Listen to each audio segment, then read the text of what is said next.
Speaking of should be better, Bronx. Yes. Well, he usually talks me off the ledge. It's him and Benny Mack. We we talked about this in the preseason, so it's early, and you can tell me it's early. Mm. Concern or no with Nebraska offensively? Uh, well, it's not early anymore. Um, we're getting into to prime offense in time.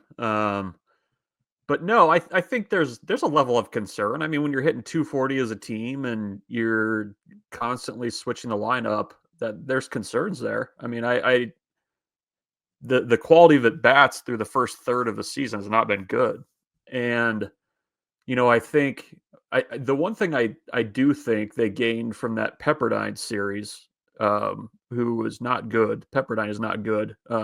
Although I think a lot of people, when they see the name, still think it's 1994 or something like that. But um, they found, I think, a lineup that can work for them, especially if Dylan Carey and Tyler Stone are hitting. And I really like Robbie Bolin and Riley Silva at the back of the lineup. I mean, I think that was something that they kind of found over the last couple of games that looked okay. And the tough thing is though is if you roll with that lineup, you're leaving Case Sanderson on the bench. Gabe Swanson is not to be accounted for anywhere in that lineup. And so in some ways, maybe it's just a situation where like a shooter, you need to see the ball go in a few times. You need to get a few hits and things like that. I do wonder a little bit if Will Bolt's taken a little bit more of a heavy hand with the offense, just based on some of his comments after that UCLA series. You could kind of hear in his voice that he was not pleased with the way things were headed there. So we'll see. I mean, we'll see if they can kind of take that to USC. But the time to start turning things around is right now because scoring 3 runs a game on the weekend, that you're not going to win much doing that. And I think that's kind of been the norm so far for this team, even though, I mean, if you go down the line numbers wise, I mean, everybody in that lineup was, except for Brumbaugh, was basically hitting like 30 points below or even more than what they've done historically. So law of averages, maybe, maybe you got to think that at some point it's going to turn around, but you got to get it going in a hurry here because you're a third of the way through your season. Let me be specific here, Bruns, because you're well aware of kind of how the fall went and getting acclimated with Frost. But then we saw that little stretch about 5 or 6 games ago where you're maybe thinking, okay, he's kind of getting it going. Where are you on the consensus of what we think about Frost's role right now as it relates to Big Ten Conference play coming up? Yeah, it's interesting. I mean, he's a left-handed power bat, and if they're gonna put Bolin and Silva in the outfield, that pretty much slots Frost as your DH. I mean that's just the way it is. I mean, Nunez is hitting, so you got to put him at second base. Brumbaugh is your best hitter right now, and your number 3 hitter. You got to put him somewhere. So he's either your DH or your left fielder.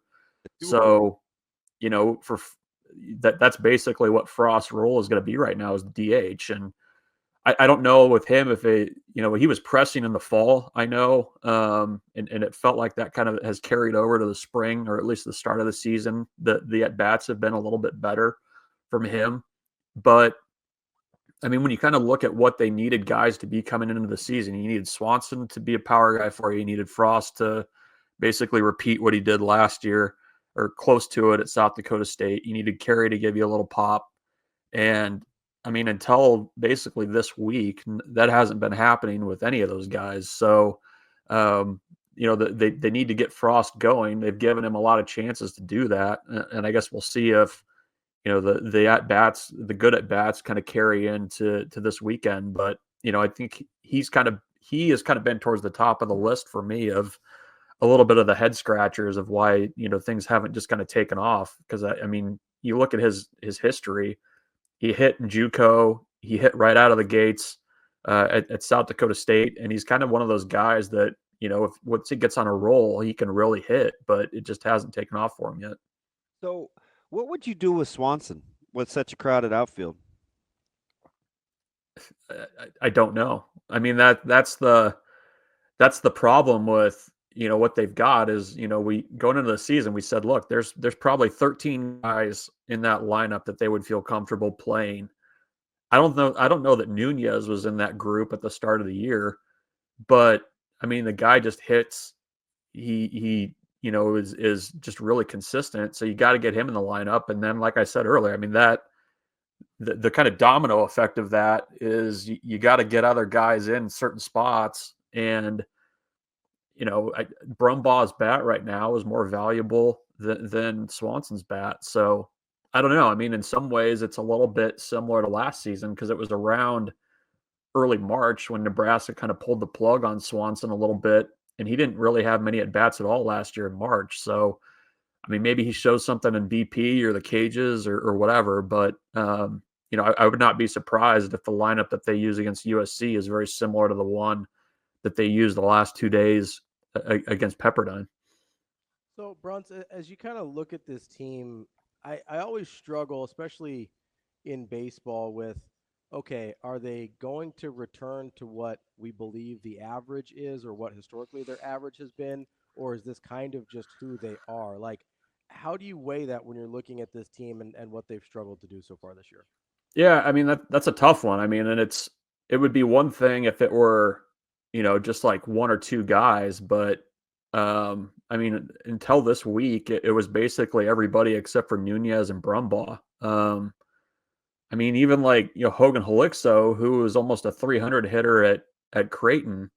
Um, he was what I think he had 3 RBIs and was 4 for 31 going into the game yesterday. He got 2 RBIs and has looked better. So maybe there's a trend there, but I don't know. I mean, it's the offensive question, especially, has just been kind of tricky because what it forces you to do is if you're a starting pitcher and you're Will Walsh going out there on a Friday night, like you've got to be pretty precise with everything if you only know you're getting 3 runs behind you. I think Ty Horn it's been less than 3 runs in his starts, and he's pitched pretty well, I think, for the most part. I have no problem with what they're doing on the weekends for the most part.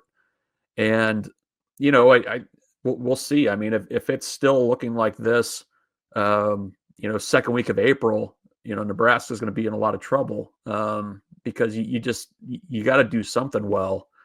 And right now they're pitching okay. The offense is, kind of languishing. Defense has been fine, but they've got to figure out something at the plate. I mean, I kind of tend to look at it as, if you've got 6 guys who have historically hit better than they are right now over a number of years, like it's got to revert at some point. But you're kind of running out of time to do that when you kind of start looking around the Big Ten. You kind of start, it's still a little early for RPI. I usually don't start looking at that until April, but you got to start getting things right there.